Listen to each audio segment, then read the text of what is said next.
पुरुषोत्तम महत्तम 12वां अध्याय। श्री गणेशाय नमः। पुरुषोत्तम व्रत का उपदेश। श्री कृष्ण भगवान बोले, शंकर भगवान के चले जाने के बाद वह मुनि कन्या म्लान मुख उदास हो श्वास निश्वास छोड़ती रही और सजल आँखों से देखती रही। इसी तरह से कुछ समय तक दुखी रहकर अंत में काल का ग्रास बन गई। उसी समय धर्म प्रिय राजा द्रुपद ने एक उत्तम यज्ञ किया था।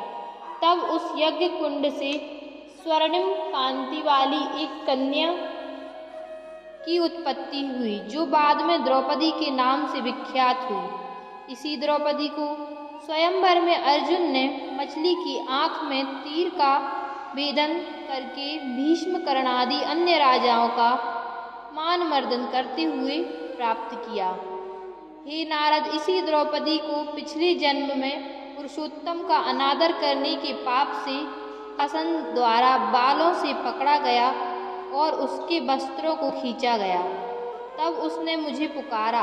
मैंने तत्काल ही उसकी सहायता की और उसकी साड़ी को इतना बढ़ाया कि दुशासन उसे खींचता खींचता थक गया और अंत में अचेत होकर गिर पड़ा। श्री कृष्ण बोले, हे राजन, यह पुरुषोत्तम मास सुर मुनि सभी को मान्य है और मनोवांछित फल देने वाला है। इससे तुम आने वाले पुरुषोत्तम मास में उसके महात्म्य को जानकर उसकी आराधना करना। 14 वर्ष पूर्ण होने पर तुम सभी का कल्याण होगा।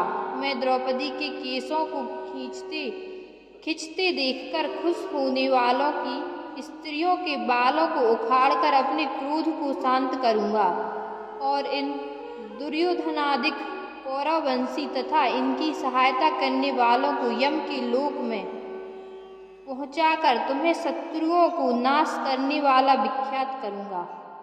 अब मुझे तो तुम सब लोग द्वारिका जाने दो, वहां मुझे सब लोग याद करते हैं। इस तरह श्री कृष्ण जी के कहने पर पांडु पुत्रों ने गदगद होकर कहा, आप हमारे जीवन हो। हे जनार्दन, आप शीघ्र ही फिर दर्शन दीजिएगा।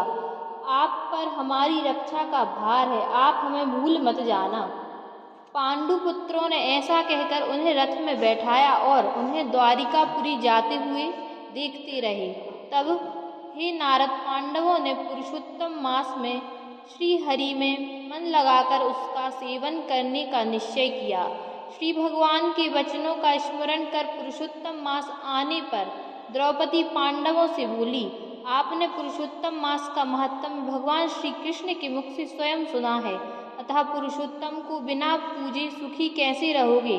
तब पांडु पुत्रों ने भी समस्त तीर्थों में घूमते हुए और पुरुषोत्तम मास आने पर विधि सहित व्रत आदि किए।